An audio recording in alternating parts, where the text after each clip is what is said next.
আমরা এখন যে রাস্তাটি যাচ্ছি এটা হচ্ছে মূল সড়ক আমাদের, সেখান দিয়ে নৌকা চৌকা যাচ্ছে।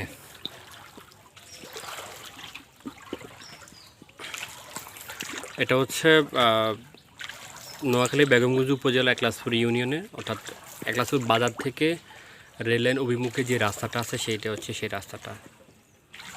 এখানে প্রায় কোমর পরিমাণ হবে না, কোমরের উপরে পানি আছে। হ্যাঁ, কোমরের উপরে পানি আছে। এ হচ্ছে নোয়াখালীর অবস্থা। নোয়াখালী আমাদের ফেনীর চেয়ে এখন বেশি নোয়াখালীর অবস্থা খুবই খারাপ। যারা এখন পর্যন্ত বিভিন্নভাবে কষ্ট করে যাচ্ছেন, বিশেষ করে যারা মহিলারা এবং ছোটো বাচ্চারা খুব কষ্ট করতেছে মুহূর্তে।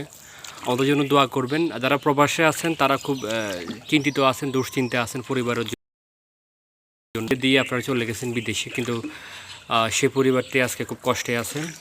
আমরা যারা কাছাকাছি তারা তো অন্তত পরিবার দেখতে পারতেছি, কিন্তু আপনারা তো দূর থেকে খুব চিন্তিত আছেন। তারা ভয় পাবেন না। এলাকার যুব সমাজ তারা আপনাদের সর্বোচ্চ চেষ্টা করতেছে পরিবারগুলোকে রেস্কিউ করার জন্য।